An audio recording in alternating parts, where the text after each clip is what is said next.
Welcome to Business Legal Lifecycle TV, the live TV show all about the legal aspects of your business to help educate you on complex legal terms in an easy to understand manner, to help understand why you need to do certain things in your business from a legal point of view, and to help you develop a plan for the future. Our mission at Business Legal Lifecycle is to help empower all small to medium-sized businesses around the world to get access to legal advice so that they can help build their communities and make the world a better place. Did you know that any business owner is on average 7 months away from losing everything? That is the average time it takes from a successful business to fold when an aspect of their business is not set up correctly. Have you ever wanted to get legal advice but didn't understand what was going on? Do you feel like there is a divide between lawyers and their clients? Then this TV show is for you. It is all about empowering you and your business with the knowledge and tools to ensure that this doesn't happen to you. Business Legal Lifecycle TV delivers a twice-weekly show focusing on the legal aspects of your business. At lunchtime on Mondays, we present Fast Fix Monday, a quick 5 to 10 minute show that will give you some actionable steps to consider for the week for your business. And at lunchtime on Wednesdays, we present our in-depth show of between 30 minutes and an hour, where we go through complicated legal aspects of your business in a simple to understand, plain English manner. And whether that is through educational pieces or interviews with experts in their fields. Afternoon, everyone. Welcome to Fast Fix Monday. We're still talking about phase 6, maximising your business and bringing on investors. And today, we just wanted to touch on agreements. So, that's going to be if you're bringing on an investor, for instance, or someone, a shareholder as part of your maximising the business or bringing on investors, then you need to have a shareholders agreement. So why do you need one? Well, a shareholders agreement is going to provide legal security for the company, and you're regulating future situations and determining the resolutions if there's disputes, those sorts of things, for problems that aren't there now but might be down the road. So, in essence, the shareholders agreement is going to answer a number of what if questions. And Jeremy, do you want to go through those what if questions about what you need to consider with the shareholders agreement? So, what if? Yeah, absolutely. So as Craig said, this is all about phase 6. So the what if questions, now these are things, and I think it's important to realise that in a shareholders agreement, and really any agreement where you're agreeing to stuff with a partner, is to remember that we're dealing and putting things in place for what happens if the parties can't agree or if there's a problem. So I'm going to go through 7 different what if scenarios and just talk about those in a little bit of detail. So the first one is what happens if the founder or the owners of the business leave, die, or become chronically ill. Now, in any business, if the owner of the business, whether it be the founder or an investor, does become sick, that can actually cause massive problems for the business because often they're the lifeblood of the business and they're the one who gets most of the work done.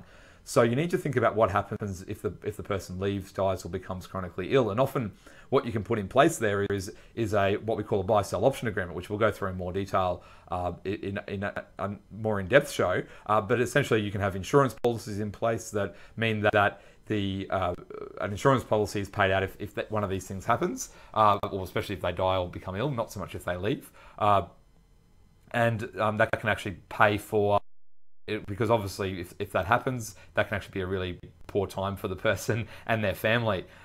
So what happens if the next what if is what happens if the founder decides to start another project similar to your business. So if they leave and they start another business, you want to make sure that you're covering off on some sort of restraint of trade so that they can't go opening another business in competition with yourselves.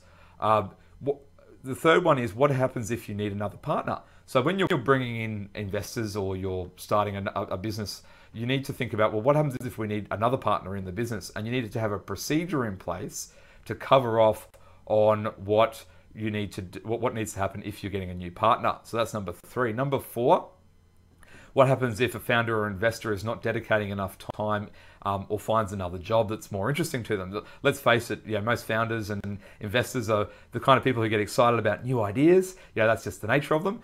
So you need to properly define what their responsibilities are, and if they're going to leave, what actually happens in that case. So that's number 4. Number 5 is what happens if the founder or investor is not delivering on what they promise. That can be a really important one, because what happens is if that either side is not doing what they need to do. So you need to properly define what people's roles and responsibilities are, so that you can make sure that everyone's held accountable for what they need to do. The next one is what happens if there are disagreements among shareholders. This is really important, because when you have an investor or when you have different people in business, it always starts really nice and everyone's happy, and that's the nature of business, and that's fine. But our job as lawyers is to protect people for what happens if something goes wrong. And whilst you may not want to think about it at the time, you really need to do so. You need to have a procedure in place to break a deadlock. So that can be something from as simple as having a third party, a trusted third party, to be basically an arbiter to decide on disputes, as far as actually having a 2 or 3 page clause that goes through and says what needs to happen in the case of a dispute. I would recommend against those 2 or 3 page clauses in most cases, because they can actually be more trouble than they're worth. And the last one, number 7, is what happens if there is a deadlock after a vote. So often in a business, you might have 50-50 shareholders, or you might have multiple shareholders where a decision that needs to be reached is 75%.